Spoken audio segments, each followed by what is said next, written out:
Hi, my name is Sam. Welcome to Dog Sci. This is current walking optimizations. I am successfully walking Ellie at 8 months without a harness or a gentle lead by doing a few key things. The first is that I basically just focus on her. When I work with Ellie, I get intensely focused and basically ignore other people and dogs. Sometimes I imagine it must seem rude because I don't say hi and I barely interact with them, even if they're interacting with me, because Ellie gets my attention. That's the rule. Without being distracted, I can notice and correct behavior much more easily than worrying about being polite to a stranger that I will most likely never see again. The second thing is that heavily focus on eye contact for our walks and spend the vast majority of time looking down at her, waiting for the next successful glance. When it happens, I say Ellie, 1, good, which indicates I want her to look at me when I say Ellie. I count 1, which indicates where she's at in the process towards receiving a treat, and good, so she knows I'm happy with her. At the count of 3, I take a treat from the pouch so she knows she's making progress, and then I give it to her at 5. Eventually, I will up this to 5 engaging the treat and 10 giving it to her. When I initially started this process, she received a treat at every glance. I also had variations like only giving treats when I said Ellie instead of counting when she looks at me. I also tried doing it based on the general distance we traveled, like counting sidewalk squares or making it to the end of a block. You will need to customize based on your particular dog, but overall the concept seems to work pretty well. I noticed a decrease in the amount of pulling and an increase in overall good behavior by following this process. When passing dogs or people, Ellie will get an excited, intense look in her eyes because she wants to meet them. I try to catch her attention prior to this with a treat and eye contact. This allows us to almost always pass by without jumping, barking, or any other undesirable behavior. Focus on the dog, not the passing people. Maintain eye contact, distract your dog with the treat, and they will learn to pass calmly. If you can't keep their attention or they still jump or lunge, try adding barriers in front of them.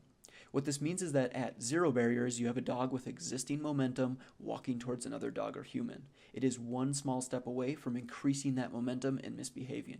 By stopping ahead of time and having your dog sit, you've added 1 barrier to the mix. Now they need to stand and regain momentum from rest to misbehave. You can add another barrier by having them lay down, which requires even more energy to misbehave, or you can move out of the way entirely and sit on the side with additional space between you and the passing party. With enough distance, the space alone will become a barrier to interaction. I also use the roam command, which I mentioned in the last video, and I'll mention some more in the future, either as a command or if she deviates on her own. Anytime we leave the sidewalk or the path we're on, I say roam to indicate that this is a change in direction, environment, etc. So that she knows it's something different, something's happening. I think it also reinforces her understanding of the roam command overall, so she realizes that it's a reward after a while. She doesn't get treats during roam, but I do treat the experience as a reward itself because she wants to sniff and explore and all that sort of good stuff.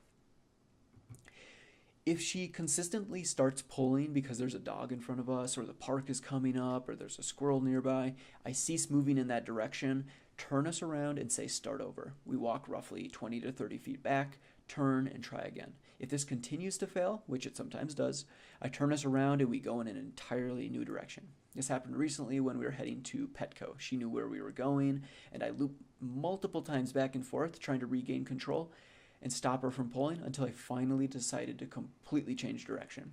We walked significantly further than we needed to, but she was far more well behaved when we arrived, which is a win in my book.